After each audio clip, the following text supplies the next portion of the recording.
Olá, estamos chegando para mais um bate-papo, para mais uma live. Sou a professora Sandra Celino, este é o meu canal, em que eu me dispus a compartilhar conhecimentos relacionados à produção textual e principalmente o gênero redação do Enem. E como sempre os alunos questionam e na hora da correção dos textos também identificamos alguns probleminhas relacionados à gramática, então aqui também trago algumas dicas relacionadas à gramática. Mas antes de entrar no meu objetivo aqui dessa live, dessa aula, eu quero fazer um resumo do que aconteceu ontem. Ontem tivemos uma live super interessante com o professor Alisson e nós conversamos ontem sobre como melhorar a nossa nota em relação às ciências humanas, não é, no Enem. Como que você pode tirar acima de 800 pontos no Enem? E uma das coisas que a gente falou aqui é essa questão de você trabalhar com competências e com habilidades. Uma dica do professor Alisson foi essa, que para que o aluno se saia bem, ele precisa ir para a avaliação sabendo as competências, as habilidades que serão cobradas dele ali. E para entender um pouquinho do que é competência e habilidade, ontem o professor Alisson colocou com uma metáfora muito legal, inclusive ele até está aí acenando para a gente. Boa noite, professor. E eu quero relembrar, para quem não assistiu, reproduzir essa metáfora para que você possa entender a diferença de competência e de habilidade. Ele deu a ideia, ele trouxe para a gente a metáfora do bolo, que muitas vezes você tem a receita em mãos, então a receita é a competência. Então você sabe, você conhece, tem ali dizendo tudo que tem de ser feito, né? Sim, os ingredientes, a medida correta. E a habilidade é você praticar, colocar essa receita na hora, fazer essa receita, não é assim? É você chegar e fazer o bolo e nem sempre a pessoa consegue fazer o bolo corretamente. Então, quer dizer, faltou algo a você, faltou alguns conhecimentos ainda que precisariam ser colocados em prática, talvez um pouco mais de experiência na hora de fazer o bolo, se você tivesse treinado mais, mas a partir do momento que você tem essa receita e você começa a produzir colocar essa receita em prática, com certeza você vai chegar um dia em que todos vão falar, nossa, que bolo delicioso, igual de fulano, não tem. E na questão de competência e habilidades do Enem é isso, é você conseguir chegar lá, ler o enunciado e perceber, não, eu sei que aqui está cobrando de mim isso, então devido a isso eu preciso agir dessa forma, é esse conhecimento que eu preciso manipular para resolver essa questão. Então foi assim que nós conversamos ontem. Claro que falamos também de redação, que não posso deixar de falar também das competências relacionadas à redação, mas hoje o meu objetivo aqui é falar sobre leitura. Sim, inclusive eu trabalhei já essa semana falando, será que se eu ler muito eu vou conseguir produzir um bom texto? E na conversa que tivemos aqui, nós chegamos à conclusão de que ler vai te ajudar a ler, a interpretar, a ter conhecimentos, outras realidades. Agora, escrever você vai aprender escrevendo. Foi isso que nós conversamos. Então hoje eu quero trazer um pouquinho aqui de minhas experiências com leitura, compartilhar com vocês um pouquinho desse livro aqui, Olhares e Perguntas sobre Ler e Escrever, uma organização do professor Santinho Ferreira de Souza, aqui da Universidade Federal do Espírito Santo. E aqui nós temos vários artigos interessantes sobre essa questão de ler e escrever. Mas para o título dessa live, dessa aula de hoje, eu trouxe uma fala do patrono da educação brasileira, que eu considero patrono, acredito que muitos também. Uma fala de Paulo Freire, quando ele coloca que a leitura do mundo precede a leitura da escrita. Então, nós já falamos aqui em outros momentos da importância do ler. Nós falamos aqui também que ler não é uma tarefa fácil. Você aprender, você decodificar o nosso código linguístico não é muito fácil. E muitas vezes o aluno ele consegue fazer essa decodificação, mas não consegue atribuir sentido. Como assim, Sandra? Quantas vezes você lê um fragmento Vamos pegar aqui um artigo científico. Você pega um artigo científico de uma área que é totalmente dispare da sua, muito diferente da sua área. E o que acontece? Você lê e não consegue entender. Mas como assim, Sandra? Eu consegui decodificar todos os códigos, mas aquilo não fez sentido para mim. Então você fez uma decodificação. Agora, atribuir sentidos, isso não aconteceu. E a leitura é isso, é você atribuir sentido. O que você acabar de ler, de decodificar, de codificar, isso precisa fazer sentido para você. E eu lembro da minha experiência como professora alfabetizadora, em que eu ensinava aos aluninhos as letrinhas. Primeiro, naquele tempo eu trabalhava ainda com a metodologia que alguns criticam, né? Mas, como diz, naquele tempo, embora eu não seja tão velha, mas eu comecei com o método silábico, tá? Comecei a mostrar aos meus alunos o alfabeto, depois o B com A, Bá, o B com... Então, na minha experiência, eu comecei a trabalhar assim. E o que acontece? Eu lembro que o aluninho, aí eu escrevia, né, no quadro, o aluninho lia que letrinha é essa? B, o O, e eu questionava para ele, o B e com o O fica como ele fala, bo, e aí eu colocava o L e o A e perguntava, o L e o A fica como? E eles respondiam, lá. E eu falava, então se eu juntar o bo e o lá fica como? E eles respondiam para mim, bola. E eu perguntava, o que é bola?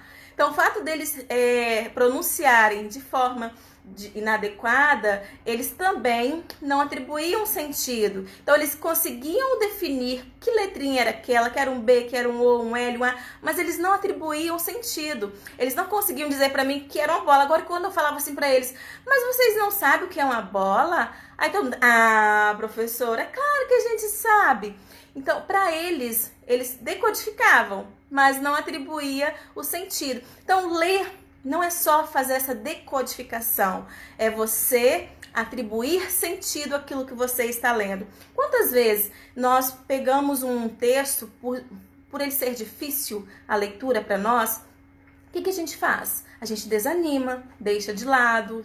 Agora, se for uma leitura obrigatória para quem está aí fazendo um TCC, um mestrado, um doutorado, então é uma leitura obrigatória. O que você faz? Você vai ler uma, vai ler duas, vai ler três, até extrair dali o que você precisa. Agora, se for um livro que alguém te emprestou, olha, esse livro aqui é muito bacana, você pegou, não achou interessante, o que você vai fazer? Se você não conseguiu entender a lógica do livro, você acaba deixando de ler aquele livro, não é assim? Eu quero agradecer a todos que já entraram, que estão aí acenando, deixando um oizinho para nós. Sejam bem-vindos. Se quiserem fazer alguma pergunta relacionada à escrita, fiquem à vontade, certinho? Hoje nós estamos aqui falando da leitura, que ler é atribuir sentidos. E eu quero, para prosseguir aqui no nosso tema, eu trouxe pra gente uma fala que eu achei muito interessante, tá? Da professora Araceli Covre da Silva, em que ela diz o seguinte, vou reproduzir para vocês o que ela fala. Assim, tecer leituras é uma forma de desvendar o mundo, de descobrir caminhos, de conhecer a si e ao outro. Ler significa poder, no sentido de que permite ao cidadão integrar-se à sociedade, integrar-se ao mundo. Olha que interessante. Eu sempre falo isso, eu sempre trago isso nas minhas aulas, que nós vivemos em uma sociedade que nós chamamos de grafocêntrica. A escrita, ela é muito valorizada. Os nossos acordos, não é assim? Para nascer você tem de ter um documento, para morrer tem de ter um documento, para casar é um outro documento, para adquirir qualquer bem são contratos, tudo ali anotado, tudo escrito, não é verdade? Então, a escrita, ela tem uma função muito importante e todos nós, a partir do momento de uma certa idade, o que os pais fazem conosco? Nos colocam, dão um livrinho pra gente, não é assim? Eu, como mãe, compro vários livrinhos pra minha filha, pro meu filho, então, do mais velho já ficou pra menor, e assim a gente vai reaproveitando as historinhas, porque a gente percebe essa importância. E independente independentemente da criança saber a importância que tem a leitura, o que ela vai gostando de quê? Das historinhas que a gente vai apresentando, porque a criança percebe na literatura, nos contos de fada. A minha filha, por exemplo, ela gosta muito da historinha de Chapeuzinho Vermelho. E dessa historinha, ela pega outros livros e fica tentando, por meio das imagens, é claro que ela faz a leitura da imagem na idade que ela está, ela vai atribuindo sentido, ela vai lendo a partir das imagens que ela está vendo. Assim, e aí o Paulo Freire ele fala que ler a leitura do mundo precede a da escrita. Então, com as vivências que ela tem, ela já conhece as imagens, se é uma árvore, se é um bichinho, se é a água, se é um tubarão. Por exemplo, ela tem a Bíblia infantil, aí ela foi contar a historinha esses dias para a vovó, ela mostrando a água, o peixe, a água para beber. Então, a história do jeito dela, com as palavrinhas que ela já tem no vocabulário, ela foi narrando essa história para a avó. Então, ela já sabe que ela precisa fazer uma leitura e ela vai passando o dedo em cima das letrinhas. Então, inventivo é tudo, incentivo. E aí o que acontece? A leitura, a criança, ela percebe isso. Então, ela quer... hoje as crianças já crescem aí com o celular na mão, ela já sabe, conhece a inicial de algum canal que ela gosta. A minha filha já conhece, por exemplo, a sigla do YouTube, do Face, ou de qual aplicativo que ela usa mais. Então, ler é isso, é você atribuir sentido. Então, nós temos uma leitura por meio de imagens, nós temos a linguagem verbal, a escrita, e nós vivemos o tempo todo fazendo leituras. Tanto é que nós falamos assim, nossa, eu conheço uma pessoa que ela é muito inteligente, ela é muito sábia, mas nunca foi a uma escola. Então, qual é a associação que nós fazemos nisso aí? Poxa vida, a pessoa nunca estudou, mas é sábia. Porque essa pessoa consegue fazer uma leitura de mundo. Essa pessoa, às vezes você chega até perto de alguém, ela só de olhar para você fala, hoje você não está bem. Ou quando às vezes olha, nossa, por que você está feliz? Então ela começa a fazer leituras do nosso corpo, da nossa fisionomia. Então nós vamos construindo sentidos nós estamos lendo o tempo todo. E a escola, ela somente é essa sistematização dessa escrita que fez-se necessária, não é, na sociedade, para que organizássemos as coisas. Como diz aqui a Araceli, então, ler significa poder, no sentido de que permite ao cidadão integrar-se à sociedade, integrar-se ao mundo. Então, ler vai abrir portas, ler abre caminhos. Quantas pessoas gostam de ler e aí o que acontece?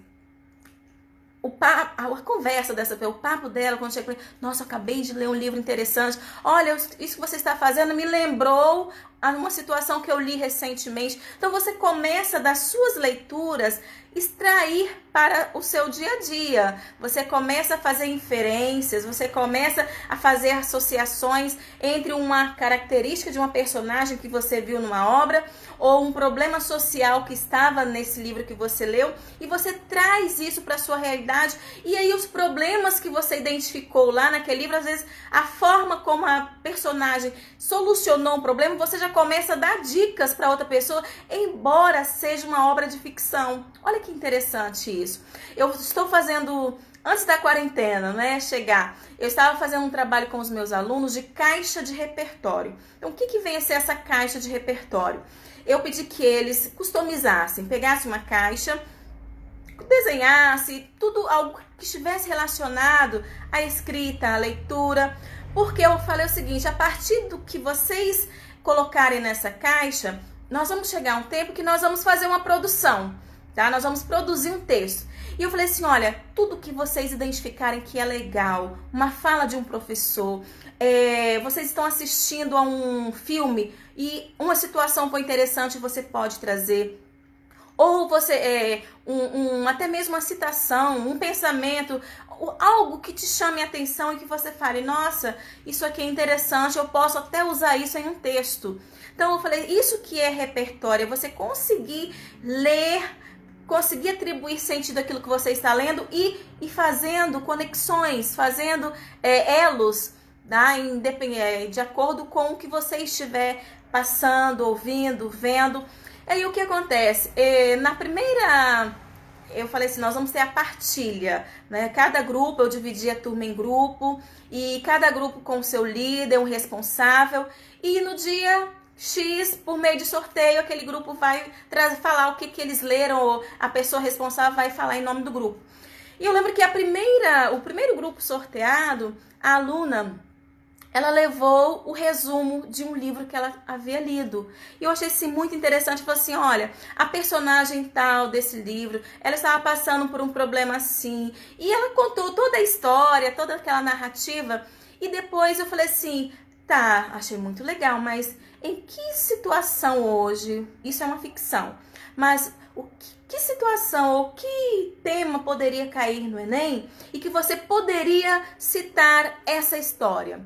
E ela parou, pensou, e os colegas começaram a ajudar. Olha, professora, se tivesse o tema abandono, adoção, porque parece que a personagem havia sido adotada por uma família que maltratava. E eu sei que toda essa questão social, o problema que essa menina passou, mas ela conseguiu vencer. E parece que até uma série que tem na Netflix, e tem também a obra. E os outros colegas começaram a interagir, falaram assim, nossa, isso aí, professora, realmente a gente pode colocar em problemas de a desvalorização feminina, que essa personagem sofria muito, ela não era valorizada, e eles falaram da questão da adoção. Então, vários problemas sociais que os alunos começaram a perceber que poderiam usar na sua redação aquela obra para embasar como um argumento. Então, olha a importância da leitura. Então, quem lê, ele vai conseguir sempre estar fazendo essas conexões a partir do momento que ele atribui sentido àquilo que ele está lendo. Agora, a leitura dinâmica, como alguns fazem, de só olhar, nem sempre vai ser uma leitura interessante, tá? Mas quando você consegue pegar uma obra, atribuir sentido, fazer conexões com as questões do dia a dia, até mesmo, ou talvez nem se preocupar com isso, ler somente por prazer, né? Assim, e eu sei que muitas pessoas que estão aproveitando a quarentena para colocar a leitura em dia, que às vezes a gente vai comprando, eu sou mãe, a gente compra várias obras e só porque acha interessante, eu quero ler, eu preciso ler, eu sei que é legal, que isso aqui é importante, mas às vezes no dia a dia a gente não tem tempo.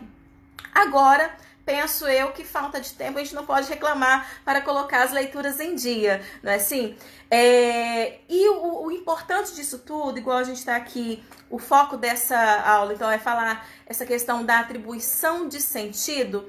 E quando eu, como professora de língua portuguesa, levo para a sala de aula diferentes tipos de textos, tipologias, não é assim? Vamos falar de tipologias e de gêneros textuais. Quando eu levo isso para a sala, quando eu apresento ao meu aluno essas diferenças textuais, essas tipologias, esses gêneros, e esse aluno começa a ele consegue perceber a multimodalidade que existe. Por exemplo, ele consegue verificar que há textos em que precisa tanto do desenho quanto da linguagem verbal, ou há textos que somente a imagem já diz muita coisa. E mesmo quando não tem a escrita, somente pela imagem, ele consegue atribuir sentido e explicar o que está acontecendo. Por exemplo, as charges. Quantas vezes um aluno tem dificuldade para interpretar uma charge? E aí, por quê? Então, o aluno, quando ele entende o objetivo, a finalidade daquele gênero textual, a charge. Qual é a finalidade desse gênero? Onde que esse gênero circula? Ou qual é o suporte que esse gênero sempre circula? Então, o aluno precisa entender que charge é um gênero que ele vem geralmente onde? Em revistas, em jornais, em sites, não é assim? E sempre estará relacionado, esse gênero sempre estará relacionado a um problema social. E se você não está a par desse problema social, a charge não vai fazer sentido para você, certo? E eu falo isso até hoje, eu não estou muito ligada a Twitter, tá? Tenho a conta, mas às vezes há certas coisas que saem primeiro lá. E aí, o fato de eu não ter lido lá primeiro, eu começo a ver nas outras mídias e falo assim, mano, não tô entendendo isso. Por quê? E aí, daqui a pouco eu vou lá, abro o Twitter e vejo, ah, tá, esse foi o fato que gerou essa charge. Então, olha só que importante. Então, se você não estiver a par do contexto em que foi produzido aquele gênero textual, para você não vai fazer sentido. Aqui nós temos uma ajuda aqui, a aluna... Aliás, a Jamile falou, os alunos surdos, por exemplo, interpretam as imagens com mais facilidade. Isso. Então, olha só. E o fato da gente levar, não é isso? O aluno, se eu não me engano, eles associam a imagem também, as palavras, não é assim, Jamile? Eu estou com uma aluna surda, é a minha primeira experiência esse ano com uma aluna surda. Inclusive, na semana que vem eu farei aqui uma live somente para contemplar essa aluna e outros coleguinhas que ela trouxer, tá? Então eu terei aqui um intérprete comigo. Então se você conhece, tem na família ou tem um parente que é surdo, então já vai avisando que na próxima semana, dia 28, tá? Eu terei aqui uma live para conversar com um professor que também é intérprete, que vai interpretar, não é isso, a minha aula. Eu estarei dando dicas de redação, de produção de texto para alunos surdos, certo? Então, voltando aqui ao que a gente está falando, essa questão da importância de nós conseguirmos atribuir sentido até mesmo para as imagens que nós estamos lendo. Então, por isso que a gente mostra muita tirinha, muita charge. Ontem, enquanto eu conversava com o professor Alisson, nós falamos que há alunos que chegam para fazer a avaliação do Enem que não conseguem interpretar um infográfico. Ele não consegue interpretar dados. Então, isso foi uma falha o quê? Lá na formação desse aluno. Ou talvez seja um despreparo ou uma preguiça, talvez não, assim, mas geralmente os professores levam para as salas de aula os infográficos, os livros didáticos trazem, mas a gente sabe que muitos professores acabam pulando certos conteúdos para adequar a sua realidade e muitas vezes o aluno deixa de aprender algo que depois vai ser cobrado no coletivo como uma avaliação externa do Enem. Mas o fato é que essa questão de você estar a par das diferentes modalidades de texto, um texto é multimodal, o Enem ele vai sempre cobrar, sempre se basear nisso aí, porque ele vai trazer tirinha, ele vai trazer charge, ele vai trazer infográfico, vai trazer diferentes textos para ver se você, aluno, consegue atribuir sentido, se você é um leitor ativo, um leitor competente. O que vem a ser um leitor competente? Tem um autor que ele diz que o leitor competente ativo, ele é capaz de atribuir sentido, de concordar, discordar e dialogar com aquilo que ele está lendo.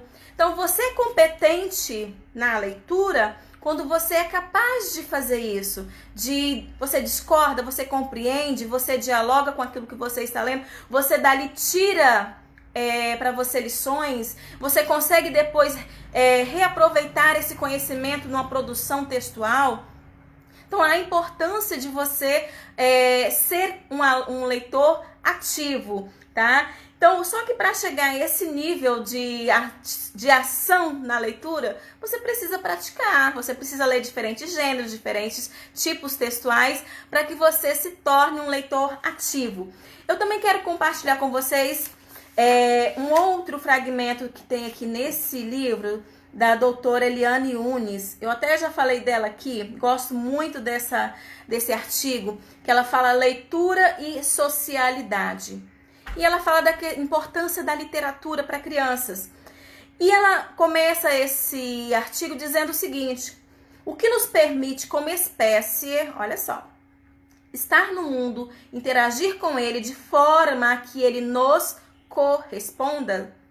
Ela fala o seguinte: hoje, de uma forma bem abrangente, eu diria, é a condição de leitor construída desde a intuição e a percepção até a racionalização mais lógica. Então, a leitura do mundo precede a leitura da escrita. Olha que nós começamos a nossa aula aqui falando. Então, ela fala que a condição de leitor que vem desde a intuição, você ser capaz de fazer inferências, de você ser capaz de ler aquilo que está à sua volta, as situações, os contextos. Por exemplo, hoje nós estamos vivendo em quarentena, não é assim? Nós estamos com podemos até deduzir, olha, isso vai acarretar sérios problemas, problemas econômicos, e a gente começa a ouvir diferentes informações e nós vamos tirando as nossas conclusões. Então você, como leitor ativo e não um leitor passivo, você consegue concordar, discordar de algo que você está lendo, né? Sempre porque são diferentes notícias que chegam até nós. Agora, você, por meio de tudo, do seu conhecimento, de suas vivências, tudo que você está passando nesse momento, você consegue atribuir sentido e falar, não, isso aqui eu concordo, isso eu discordo, até certo ponto isso aqui está dialogando com a fala de fulano de tal, eu acho que os dois estão corretos e tal. Então, tudo o que vai te permitir isso é o quê? São as suas leituras. E a Eliana Iune, ela continua no seu texto, um outro fragmento que eu acho muito legal, ela diz o seguinte, que inesquecível que experimentamos e reelaboramos como memórias das quais é possível tirar aprendizados, todos implicados com a afetividade. Então ela vem discorrendo sobre a importância de apresentarmos as literaturas infantis para crianças, os contos, as fábulas, e da maneira como nós apresentamos isso para a criança, nós vamos fazer com que ela goste muito da leitura ou não.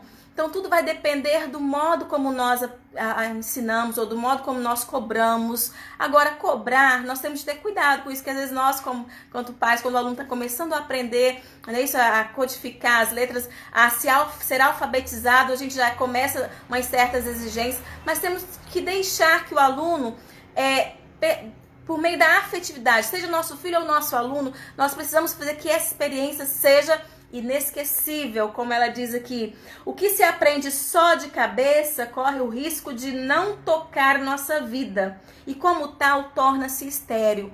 Então, nós, como mestres, como professores, nós não podemos simplesmente nos preocupar que o aluno só decodifique, apresentar a leitura como uma cobrança, como uma exigência, isso falando de alfabetização, mas nós precisamos apresentar de modo que o aluno não só se preocupe em decodificar algo, mas que o aluno também consiga extrair dali lições de vida, ao ponto de, quando ele for adulto, falar assim, nossa, eu li uma obra, nossa, uma vez eu ouvi uma história, a professora leu para mim tal situação.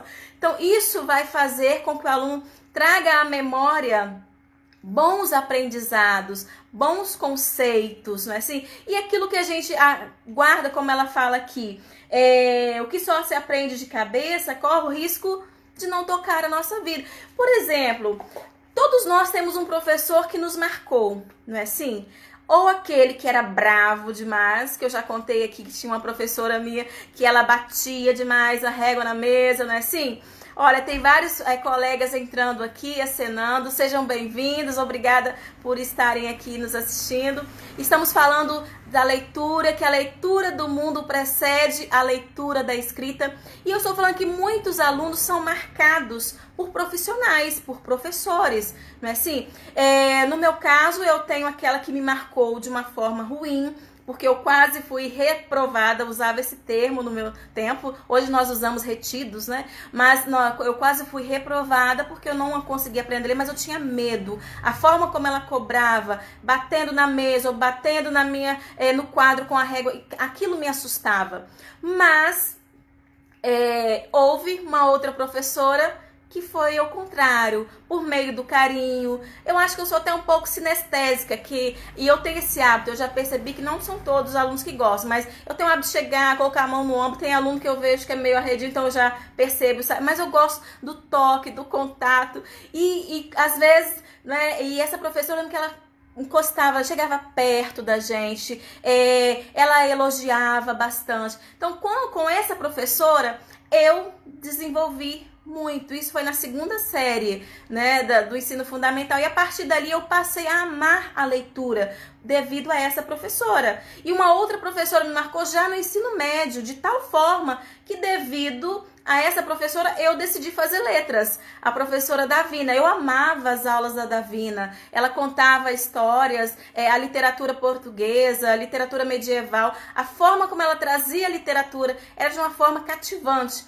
E aquilo me marcou ao ponto de, eu como já gostava muito de ler, isso me marcou ao ponto de querer também ser uma professora de língua portuguesa. Então eu fiz letras pelo amor que eu tinha e tenho à leitura.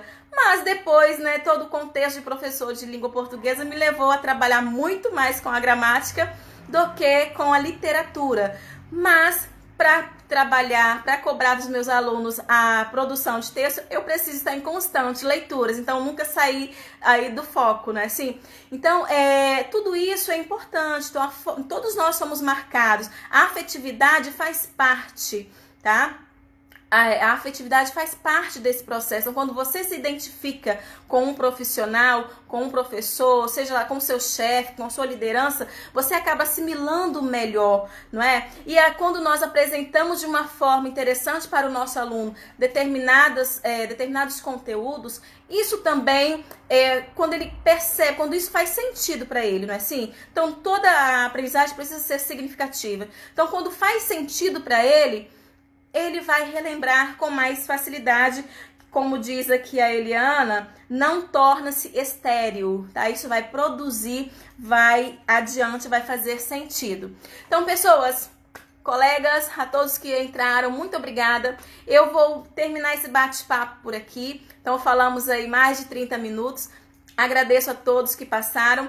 Então, vamos ficar com essa ideia, que foi o meu objetivo aqui, falar da importância da leitura. Então, nós seremos leitores competentes a partir do momento que nós formos capazes de extrair sentido daquilo que estamos lendo, a partir do momento que nós podermos discordar, concordar, fazer analogias, assimilar isso com questões do nosso dia a dia. Então, isso é a importância de diferentes leituras hoje para nós. E para aluno do Enem, como nós falamos aqui, não é a leitura que vai te fazer escrever bem. Olha só, escrever bem é a prática de você escrever bem, tá? Então, é escrevendo que você vai melhorar. Agora, lendo, isso vai te ajudar a entender, interpretar melhor o mundo à sua volta, a fazer conexões de um assunto com o outro. E quando chegar até você um texto, você, poxa, que legal! Esse texto aqui me lembra de uma situação tal. Esse tema aqui que o Enem trouxe, é interessante que eu ouvi recentemente alguém falando sobre isso, ou saiu uma matéria no jornal sobre isso. Então, olha só, você começa a fazer links por meio de leituras, por meio daquilo que você ouviu. Então, você interpretou não só a escrita, mas interpretou toda a situação à sua volta. E você vai, ao escrever seu texto, vai mostrar para o corretor que ele vai ler e vai falar assim, poxa, esse aqui é um leitor competente. Ele leu a proposta, ele interpretou a proposta, ele fez associação com diferentes áreas do conhecimento e ainda fez uma intervenção cabível. Então, olha que legal. E a partir daí não tem como você não tirar uma nota excelente, acima de 800, 900 pontos, porque errinhos de gramática a gente sabe que sempre a gente vai encontrar. Para você não ter erro nenhum de gramática, você tem de praticar muito. Mas o 900, 960, 980, se você é um bom leitor e se você pratica produção textual, tenho certeza que ninguém vai tirar de você essa nota, que eu tenho certeza que a maioria é o que a maioria espera. Então, mais uma vez, obrigada a todos que ficaram até aqui. E amanhã estarei novamente aqui com mais um assunto relacionado à leitura, ou à escrita, ou à produção textual. Então, aguardo vocês e muito obrigada por terem ficado comigo.